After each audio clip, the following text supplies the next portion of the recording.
Identity, the fact of being who or what a person or thing is. Michael Jackson once said, escapism, that's what I like. I'm not so crazy about the reality of everything. During his last tour, he talked about how he loved using his music to help people escape their problems. However, one thing that I observed as an energy healer is that escaping something gets old quickly and delays the inevitable reality. And this reality is that we are all overdue for healing the subconscious or the emotional energetic body. Many people would say to me, how lucky are you to have a mother and father oncologist family? You're probably raised with a silver spoon. To which I would reply that it was a silver spoon, but my parents' hands were never holding it. I would skateboard for hours to escape the inevitable.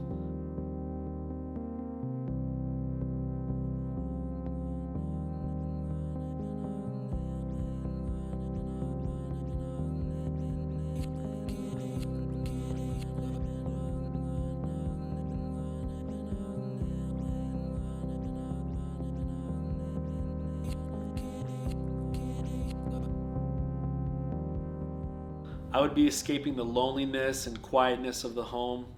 However, post-hypnotic suggestions, despair anchors, and emotional reverberations would start showing up. I didn't know what to call my intrusive thoughts. As Chester Bennington from Lincoln Park once said, you don't want to leave me in a room alone. The space between my ears is a very dangerous place. Wait, what did you say? What's a post-hypnotic suggestion? What's a despair anchor? An emotional reverberation? So according to Dr. Bradley Nelson and the Discover Healing team, a post-hypnotic suggestion is a hypnotized statement after repetitive listening of bad music, bad television, bad parenting, and even entities implanting thoughts that are not yours. Despair anchors are real energies in the body where a negative statement is looking for the manifestation of the physical form. The thought enters the mind, I always get rejected. And then your body becomes like a home-seeking missile looking for the physical validation of that negative statement. Emotional reverberation gets created in those moments when emotions flood your body. This rings a bell, so to speak. This bell doesn't just ring once, however. It has leftover resonance that keeps going on and on. You can easily feel those energies because the resonance is alive and well even after the event has passed. These are all terms I've studied and grown to love. It has given me a sense of what I am really working with on this physical plane. I didn't know my body had a tune-up system created by a master architect. I would put on music like Nirvana, Radiohead, Tool, Rage Against the Machine, etc. to have an outlet. I would come to find out that programming would continue negatively impacting me as I tried to replace silence with music. People who were dealing with their own post-hypnotic suggestions were now influencing me and putting me in a hypnotized state. My identity became buried in layers of negative programming that came from television, parents, and the music I resorted to. My personal belief? The programming came from earlier on, even before I was born. The first thing you should know about programming that I wish I knew earlier on is that we can acquire some more knowledge through muscle testing. So in the early 1900s, Boston orthopedic surgeon R.W. Lovett first developed the science of manual muscle testing. He used muscle testing to analyze disabilities resulting from polio and nerve damage. He applied muscle testing to trace spinal nerve damage because muscles that tested weak often had a common spinal nerve. This consists of pushing down on someone's arm gently near the wrist to find out what tests strong and what tests weak.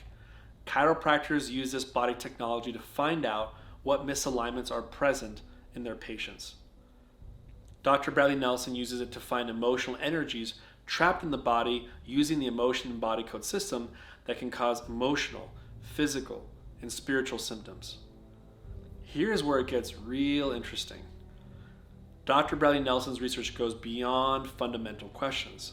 He found out with clients that you can muscle test people about what they were doing before they came to Earth.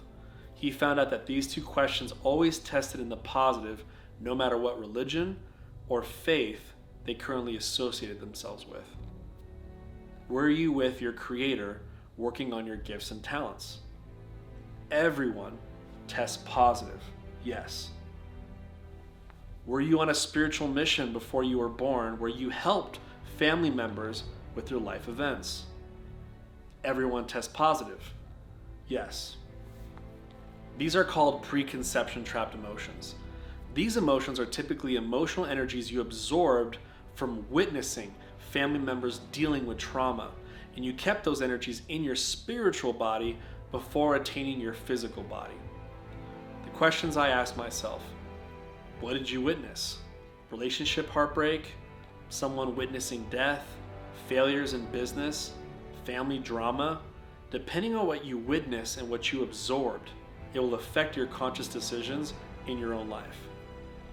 As I mentioned before, this means that programming started before you were born. Now we're getting closer to your true identity. So we came here with gifts and talents. And we came here absorbing trauma from our family, which is our first form of negative programming. There are many other things that have distracted our search for our true selves. Many other things have programmed us. To always maintain a status, to receive unconditional love, is the beginning of a life filled with unfulfillment. Career status, academic school status, social school status, church status, sports status, neighborhood status, city and national status. These things should not and do not define us. We are more than we think. The goal for all of us should be to seek out our true selves and get to know who we were before this life.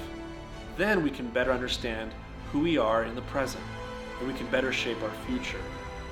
We all need to know that once we understand our programming and attain the proper healing, our true identity will arise. Let's dive deeper into that conversation that has haunted the minds of men and women for thousands of years.